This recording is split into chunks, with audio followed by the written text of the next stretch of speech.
what were some of the specific injuries or like ailments you saw from people Hmm. on the trip?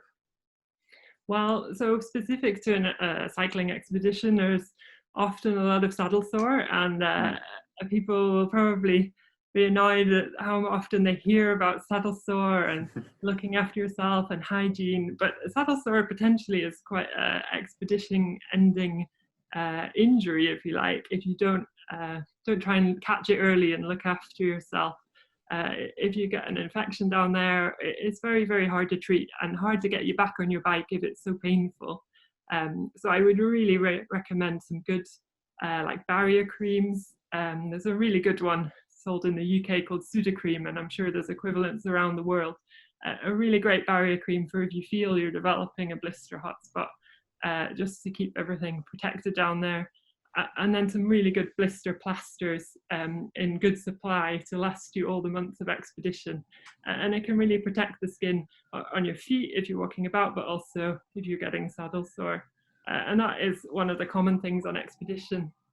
The other thing people often think about is the traumas associated with having a fall from your bike, which sadly do happen, especially if we're on roads that are uneven or cycling on sandy, grit roads or something. And we did have to deal with quite a few little wounds, and in environments where you're constantly being hit with dust and maybe you're not able to shower every few days or anything.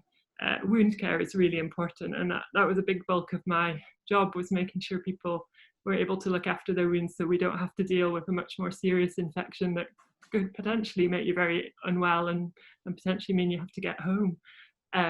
So wound care is important, and when we come on to chatting about kit, there's some good bits of kit that you can bring from your home countries that will help on a long expedition to help with wounds.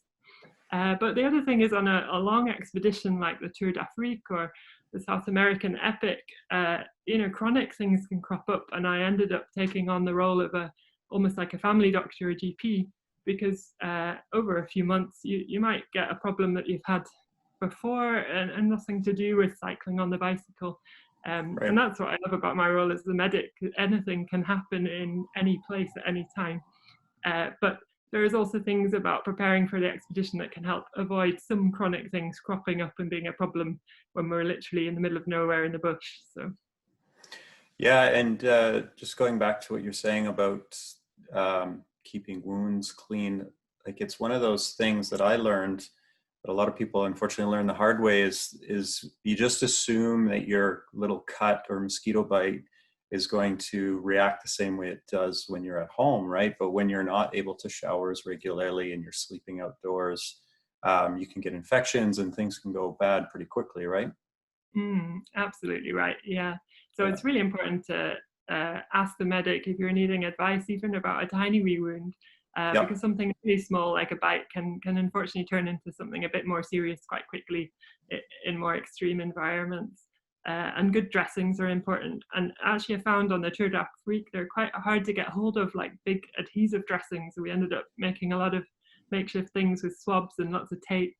But if you can bring some big adhesive dressings along, and I don't mean like a finger plaster, I mean something that's going to deal with a wound that you've got from falling off your bike on your knee or something.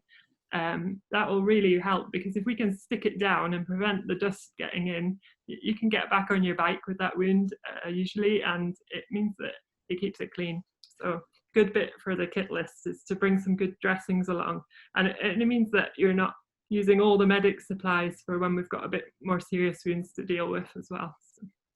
Great. And so you mentioned some of the common injuries. Did you, what about things like sore knees, sore backs, those sort of things? Did you have much dealing much with that on the tour? Yeah, we did, and we had some great people in our expedition team.